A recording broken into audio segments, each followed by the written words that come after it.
आज का हमारा टॉपिक है सेंट्रीफ्यूगल पंप। सेंट्रीफ्यूगल पंप को समझने के लिए हम इस ड्राइंग और कुछ एनिमेशन वीडियोस की मदद लेते हैं। सबसे पहले ये समझ लेते हैं कि इसको सेंट्रीफ्यूगल पंप ही क्यों कहा जाता है। पंप क्या होता है? जैसा कि आप जानते हैं कि पंप एक हाइड्रोलिक मशीन है जो कि मैकेनिकल एनर्जी को हाइड्रोलिक एनर्जी में तब्दील करती है, यानी प्रेशर एनर्जी में कन्वर्ट कर देती है।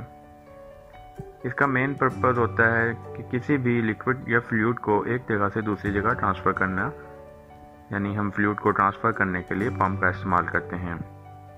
अब देखते हैं कि इसका नाम सेंट्रीफ्यूगल क्यों पड़ा।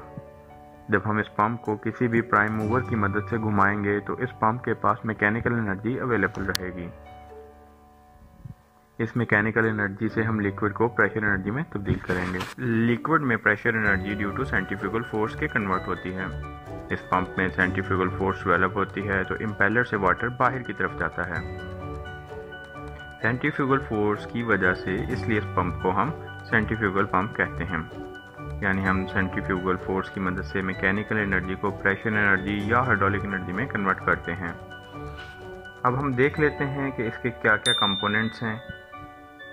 केसिंग। सेंट्रीफ्यूगल पंप में दो तरह की केसिंग इस्तेमाल की जाती हैं, एक वैल्यूड केसिंग और दूसरी सर्कुलर केसिंग। ये देखें, ये एक वैल्यूड केसिंग का डिज़ाइन है और सर्कुलर केसिंग में हम इस तरह की वेन्स लगा देते हैं जिसको हम डिफ्यूज़र भी कहते हैं, जिसकी वजह से प्रेशर बिल्डअप होता है।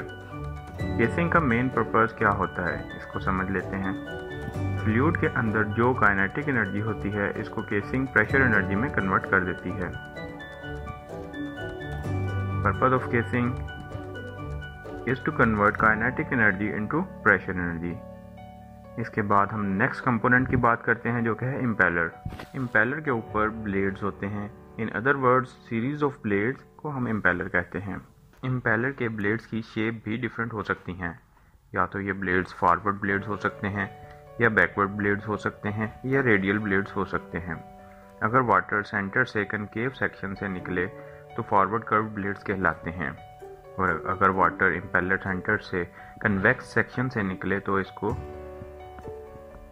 बैकवर्ड कर्व ब्लेड्स कहेंगे, और इसके सेंटर से इसके पैरेलल या स्ट्रेट रहे तो इसको हम रेडियल ब्लेड्स कहेंगे। मेनली हम बैकवर्ड कर्व ब्लेड्स यूज़ करते हैं क्योंकि इसकी एफिशिएंसी बाकी दोनों टाइप्स के ब्लेड से ज़्यादा होती है। सेंट्रीफ्यूगल पंप के इम्पेलर की भी क्लासिफिकेशंस होती हैं, यानी ओपन इम्पेलर और क्लोज इम्पेलर।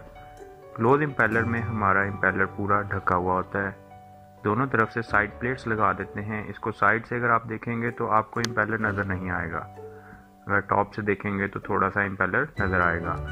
ओपन इम्पेलर में भी दो टाइप्स होती हैं, एक सेमी ओपन इम्पेलर और दूसरा full open impeller. Semi open में एक तरफ से प्लेट लगी हुई होती है जबकि दूसरी तरफ प्लेट नहीं होती। इसकी एक तरफ के ब्लेड्स नज़र आ रहे होते हैं और दूसरी तरफ के नहीं। फुल ओपन में कोई प्लेट नहीं होती, इसकी कास्टिंग ही ऐसी होती है कि सिर्फ ब्लेड्स ही नज़र आते हैं। मेनली हम क्लोज टाइप का इम्पेलर इस्तेमाल करते हैं। इम्पेलर का मेन पर्पस है जो भी पानी केसिंग में अवेलेबल होता है इसको काइनेटिक एनर्जी में तब्दील कर देता है। इम्पेलर अपने रोटरी मोशन की वजह से मैकेनिकल एनर्जी को काइनेटिक एनर्जी में तब्दील कर देता है। इस काइनेटिक एनर्जी को केसिंग प्रेशर एनर्जी में तब्दील कर देती है, जिसकी वजह से फ्लूइड को हम किसी भी हाइट तक ले जाने के लिए एलिजिबल होते हैं। इस पंप में वाटर फ्लो वोर्टेक्स टाइप का होता है। वोर्टेक्स क्या होता है? वोर्टेक्स का मतलब कि पानी कर्व सेक्शन में मूव करे।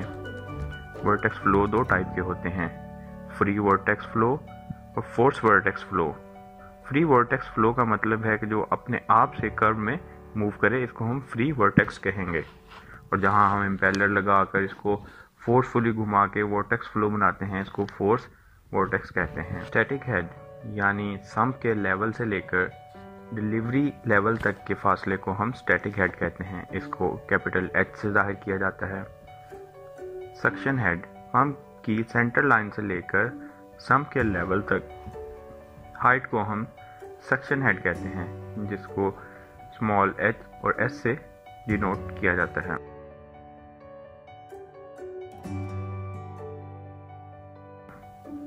डिलीवरी हेड पंप की सेंटर लाइन से लेकर डिलीवरी लेवल तक हाइट को हम डिलीवरी हेड कहते हैं। सक्शन हेड और डिलीवरी हेड दोनों को ऐड करें तो ये हमारा स्टैटिक हेड बन जाएगा। स्ट्रेनर, सक्शन लाइन के एंड पर स्ट्रेनर लगाया जाता है। इसका मेन पर्पस होता है कि वाटर के अंदर जो भी डिब्रीज, पार्टिकल और डस्ट वगैरह होती है इसको पंप में आने से रोके। फुटवेल या एनआरवी, सक्शन लाइन में फुटवेल लगाया जाता है जो कि एनआरवी की तरह ही काम करता है, यानी एक साइड से पैसेज प्रोवाइड करता है। एनआरवी, इसी तरह डिस्चार्ज लाइन पर एनआरवी यानी नॉन रिटर्न वाल्व लगाया जाता है ताकि जो फ्लूइड एक बार डिलीवर हो गया वो वापस ना आए। कपलिंग, पंप को चलाने के लिए मोटर प्राइम मूवर के तौर पर इस्तेमाल की जाती है। मोटर और पंप की शाफ्ट को आपस में कपलिंग की मदद से कनेक्ट किया जाता है। कपलिंग दो तरह की इस्तेमाल की जाती है, रिजिड और फ्लेक्सिबल कपलिंग।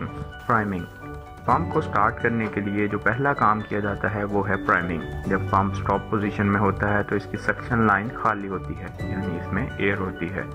इस कंडीशन में जब हम इसको स्टार्ट करेंगे तो इसको सक्शन लेने के लिए बहुत फोर्स लगानी पड़ती है और रिजल्ट में मोटर ओवरलोड हो जाती है और पंप और मोटर के डैमेज होने का खतरा होता है। इसलिए पंप के अंदर जो भी एयर है इसको रिमूव करने के लिए हम इसमें वाटर फिल करते हैं। आई ऑफ इम्पेलर, पंप के अंदर जो भी सक्शन होती है वो आई ऑफ इम्पेलर से होती है, यानी पंप के सेंटर से, यानी इम्पेलर के सेंटर से। जब पंप स्टार्ट किया जाता है तो इम्पेलर घूमना शुरू करता है तो सक्शन आई के पास जो भी पानी होता है वो इम्पैक्ट करेगा, यानी ब्लेड से टकराकर बाहर की तरफ निकलेगा और जैसे ही पानी बाहर की तरफ निकलता है तो एक हायर प्रेशर डेवलप होता है और आई के पास प्रेशर लो हो जाता है। ये लो प्रेशर सक्शन लाइन से पानी को खींचेगा और सक्शन करेगा। वैल्यूड केसिंग, केसिंग का डिज़ाइन ग्रेजुअली इंक्रीजिंग ऑर्डर में होता है, मतलब कि एरिया ग्रेजुअली बढ़ता है। पंप चलने से इम्पेलर की रोटेशन से जो काइनेटिक एनर्जी बनी वो वैल्यूड केसिंग की मदद से प्रेशर एनर्जी में कन्वर्ट होगी। हम जानते हैं कि एरिया इन्वर्सली प्रोपोर्शनल होता है वेलोसिटी के, जैसे जैसे एरिया बढ़ेगा वेलोसिटी कम हो जाएगी।